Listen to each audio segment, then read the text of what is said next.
तो बहुत-बहुत स्वागत करता हूँ मैं आपका अपने इस YouTube channel study point group of learner में। हमेशा की तरह मासिक करंट अफ़ेयर के तहत आज हम बात करेंगे नवंबर 2023 के करंट अफ़ेयर अर्थात समसामयिक घटनाक्रम से जुड़े मुद्दों पर। हमेशा की तरह कहूँगा, अगर आप हमारे चैनल पर नए हैं तो हमारे चैनल को सब्सक्राइब कर लीजिए। वीडियो पसंद आए तो अधिक से अधिक मात्रा में शेयर करें।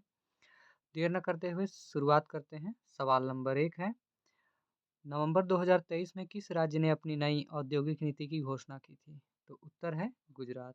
गुजरात सरकार ने नवंबर 2023 में अपनी नई औद्योगिक नीति की घोषणा की थी, जिसमें निवेशकों को आकर्षित करने और राज्य के औद्योगिक विकास को बढ़ावा देने पर विशेष ध्यान दिया गया था।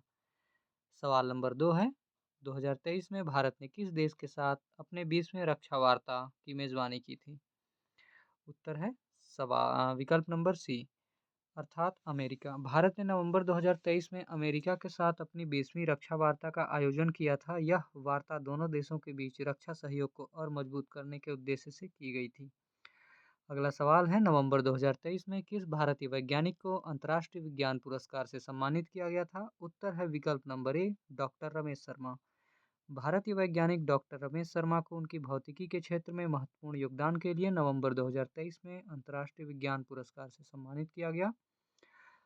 सवाल नंबर 4 है, 2023 में भारत की नई शिक्षा नीति अर्थात एनईपी के तहत किस पहल की शुरुआत की गई थी? उत्तर है विकल्प नंबर ए, डिजिटल स्कूल योजना। दोस्तों, नई शिक्षा नीति के तहत भारत सरकार ने नवंबर 2023 में डिजिटल स्कूल योजना की शुरुआत की थी, जिसका उद्देश्य ग्रामीण और दूर-दराज के क्षेत्रों में डिजिटल शिक्षा को बढ़ावा देना है। अगला सवाल है, नवंबर 2023 में भारत ने किस देश के साथ नई व्यापार समझौता एफटीए पर हस्ताक्षर किए थे? उत्तर है विकल्प ए, ब्रिटेन। भारत और ब्रिटेन ने नवंबर 2023 में एक व्यापक व्यापार समझौता एफटीए पर हस्ताक्षर किए, जिससे दोनों देशों के बीच व्यापार और निवेश में वृद्धि होगी। अगला सवाल है, नवंबर 2023 में किस भारतीय राज्य ने राष्ट्रीय खेलों की मेजबानी की थी? उत्तर है विकल्प नंबर सी, केरल। नवंबर 2023 में केरल ने राष्ट्रीय खेलों की मेजबानी की थी, जिसमें विभिन्न खेलों के खिलाड़ी देश भर से भाग लेने पहुंचे थे। अगला सवाल है, नवंबर 2023 में किस भारतीय शहर को यूनेस्को ने विश्व धरोहर स्थल के रूप में मान्यता प्रदान की थी? उत्तर है विकल्प नंबर ए, वाराणसी। नवंबर 2023 में वाराणसी को इसकी ऐतिहासिक और सांस्कृतिक धरोहर के कारण यूनेस्को द्वारा विश्व धरोहर स्थल का दर्जा प्रदान किया गया था। अगले सवाल की ओर बढ़ते हैं। नवंबर 2023 में भारतीय रिजर्व बैंक ने आर अर्थात आरबीआई ने किस नई डिजिटल भुगतान सेवा की शुरुआत की थी? उत्तर है डिजिटल रुपया।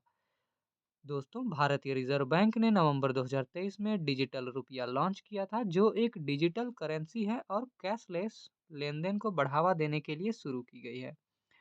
अगला सवाल है, नवंबर 2023 में किस भारतीय मंत्री ने गंगा नदी की सफाई के लिए नमामि गंगे अभियान की समीक्षा की थी? उत्तर है विकल्प डी, गजेंद्र सिंह शेखावत। जल संसाधन शक्ति मंत्री गजेंद्र सिंह शेखावत ने नवंबर 2023 में गंगा नदी की सफाई के लिए चल रहे नमामि गंगे अभियान की प्रगति की समीक्षा की थी। सवाल नंबर 10 है, नवंबर 2023 में भारत में कितने मेडिकल कॉलेजों की आधारशिला रखी गई थी? उत्तर है विकल्प सी, 50। भारत सरकार ने स्वास्थ्य सेवाओं को सुधारने के उद्देश्य से नवंबर 2023 में देश भर में 50 नए मेडिकल कॉलेजों की आधारशिला रखी थी। सवाल नंबर 11, नवंबर 2023 में भारत ने किस योजना के तहत सबसे बड़े सौर ऊर्जा परियोजना का उद्घाटन किया था? उत्तर है विकल्प बी, सौर ऊर्जा मिशन। भारत ने नवंबर 2023 में सौर ऊर्जा मिशन के तहत अपनी सबसे बड़ी सौर ऊर्जा परियोजना का उद्घाटन किया था, जिसका उद्देश्य नवीनीकरणीय या नव्यकरणीय ऊर्जा स्रोतों का के उपयोग को बढ़ाना है। अगले सवाल की ओर बढ़ते हैं। नवंबर 2023 में किस राज्य ने महिलाओं की के लिए मुफ्त बस यात्रा योजना लागू की? उत्तर है विकल्प सी, राजस्थान। राजस्थान सरकार ने नवंबर 2023 में महिलाओं के लिए मुफ्त बस योजना लागू की थी, जिससे महिलाओं की आवाजाही आसान और सुनिश्चित हो सके। सवाल नंबर 13 है, नवंबर 2023 में भारत ने किस योजना के तहत किसानों को सस्ती दरों पर सोलर पंप उपलब्ध कराए थे? उत्तर है विकल्प सी सोलर किसान योजना। नवंबर 2023 में सोलर किसान योजना के तहत सरकार ने किसानों को सोलर पंप सस्ती दरों पर उपलब्ध कराने का निर्णय लिया था, जिससे कृषि क्षेत्र में बिजली की मांग कम की जा सके। बढ़ते हैं सवालों के क्रम में अगले सवाल पर। नवंबर 2023 में किस शहर में G20 शिखर सम्मेलन का आयोजन हुआ था? सही जवाब है विकल्प ए नई दिल्ली। नवंबर 2023 में G20 शिखर सम्मेलन का आयोजन नई दिल्ली में हुआ था, जिसमें विश्व के प्रमुख नेताओं ने वैश्विक मुद्दों पर चर्चा की थी।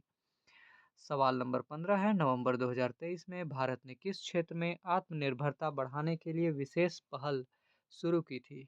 उत्तर है विकल्प बी रक्षा। नवंबर 2023 में भारत ने रक्षा क्षेत्र में आत्मनिर्भरता बढ़ाने के लिए एक नई पहल की घोषणा की थी, जिसमें स्वदेशी रक्षा उपकरणों के निर्माण पर विशेष जोर दिया गया था। तो दोस्तों, ये थे नवंबर माह के कुछ महत्वपूर्ण एमसीक्यूज जो राष्ट्रीय घटनाओं पर आधारित थे, और निश्चित ही आगामी परीक्षाओं के लिए ये आपके लिए उपयोगी और सहायक सिद्ध होंगे। नवंबर माह के करंट अफेयर के साथ हम आपके लिए नवंबर माह के कुछ महत्वपूर्ण अंतर्राष्ट्रीय और राष्ट्रीय दिवस से संबंधित प्रश्न भी लेकर आए हैं। तो चलिए उसे भी यहाँ पर हम देख लेते हैं। भारत का संविधान दिवस किस दिन मनाया जाता है? तो इसका जवाब है दोस्तों विकल्प ए 26 नवंबर। 26 नवंबर को भारत का संविधान अंगीकृत हुआ था, और इस कारण इसे संविधान दिवस के रूप में मनाया जाता है। झारखंड स्थापना दिवस किस दिन मनाया जाता है? उत्तर है 15 नवंबर। झारखंड राज्य का गठन 15 नवंबर सन 2000 को हुआ था, और इस उपलक्ष्य में प्रतिवर्ष 15 नवंबर को झारखंड राज्य की स्थापना दिवस मनाया जाता है। अगला है गुरु नानक जयंती, नवंबर 2023 में किस दिन पड़ने वाली है? तो दोस्तों, अब तो समय बीत चुका है, लेकिन 15 नवंबर 2023 उस वर्ष गुरु नानक देव जी का जयंती मनाया गया था। अगले सवाल की ओर बढ़ते हैं।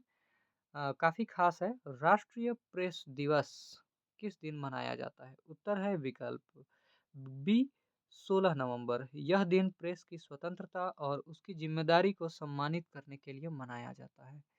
अगला सवाल है, बाल दिवस भारत में किस दिन मनाया जाता है? तो दोस्तों, आप सभी को पता ही होगा, बड़ा ही कठिन सवाल है। 14 नवंबर। तो यह दिवस भारत के प्रथम प्रधानमंत्री पंडित जवाहरलाल नेहरू जी को समर्पित है। उनकी याद में भारत में प्रतिवर्ष बाल दिवस मनाया जाता है। इससे जुड़ा हुआ सवाल है, विश्व बाल दिवस किस दिन मनाया जाता है? तो 20 नवंबर। दोस्तों, विश्व बाल दिवस का उद्देश्य बच्चों के अधिकारों और उनके कल्याण को बढ़ावा देना है। अगला सवाल है इसी क्रम में, राष्ट्रीय शिक्षा दिवस कब मनाया जाता है? उत्तर है विकल्प बी 11 नवंबर।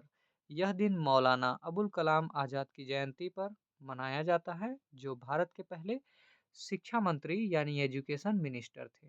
अगला सवाल है, विश्व शौचालय दिवस यानी वर्ल्ड टॉयलेट डे कब मनाया जाता है? उत्तर है विकल्प ए 19 नवंबर अर्थात 19 नवंबर। यह दिवस स्वच्छता और शौचालय की महत्वपूर्णता के बारे में जानकारी फैलाने के लिए मनाया जाता है। अगला सवाल है, राष्ट्रीय प्राकृतिक चिकित्सा दिवस किस दिन मनाया जाता है? उत्तर है विकल्प सी 18 नवंबर। इस दिन को प्राकृतिक चिकित्सा के लाभों को समझाने और बढ़ावा देने के लिए मनाया जाता है। सवाल नंबर 10 है, गुरु तेग बहादुर जी का शहीदी दिवस किस दिन मनाया जाता है? उत्तर है 24 नवंबर। गुरु तेग बहादुर जी की शहादत को याद करने के लिए यह दिन मनाया जाता है। अगला सवाल बड़ा ही खास है, राष्ट्रीय विधिक सेवा दिवस किस दिन मनाया जाता है? उत्तर है 9 नवंबर। यह दिन दोस्तों कानूनी सेवाओं के लिए जागरूकता फैलाने के उद्देश्य से मनाया जाता है। अगला सवाल है, राष्ट्रीय कैंसर जागरूकता दिवस कब मनाया जाता है? उत्तर है 7 नवंबर। यह दिन कैंसर के बारे में जागरूकता फैलाने और समय पर जांच करवाने के लिए प्रेरित करने हेतु मनाया जाता है। नेक्स्ट क्वेश्चन, विश्व विज्ञान दिवस किस दिन मनाया जाता है? उत्तर है विकल्प ए 10 नवंबर। दोस्तों, विज्ञान के महत्व और समाज में इसके योगदान को मान्यता देने के लिए इस दिन को मनाया जाता है। अगला सवाल है, राष्ट्रीय एकता दिवस नेशनल यूनिटी डे कब मनाया जाता है? उत्तर है 19 नवंबर। यह दिन राष्ट्रीय एकता और सामाजिक समरसता को बढ़ावा देने के लिए मनाया जाता है। दोस्तों, सवालों के क्रम में हम आगे बढ़ते हैं। अगला सवाल है, अंतर्राष्ट्रीय सहिष्णुता दिवस किस दिवस को मनाया जाता है? उत्तर है विकल्प बी 16 नवंबर। यह दिन विभिन्न संस्कृतियों और लोगों के प्रति सहिष्णुता को बढ़ावा देने के लिए मनाया जाता है। तो दोस्तों, इस प्रकार से आपने देखा नवंबर 2023 के महत्वपूर्ण राष्ट्रीय और अंतर्राष्ट्रीय घटनाएं और उन पर आधारित प्रश्न, उसके साथ ही नवंबर माह के कुछ विशेष दिवस जो परीक्षाओं के दृष्टिकोण से आपके लिए काफ़ी लाभदायक होने वाले हैं। तो मिलते हैं अगले वीडियो में हम दिसंबर और जनवरी माह के राष्ट्रीय घटनाओं पर आधारित करंट अफेयर को लेकर। तब तक के लिए ख्याल रखिए, खुश रहिए, मस्त रहिए। शुभ रात्रि।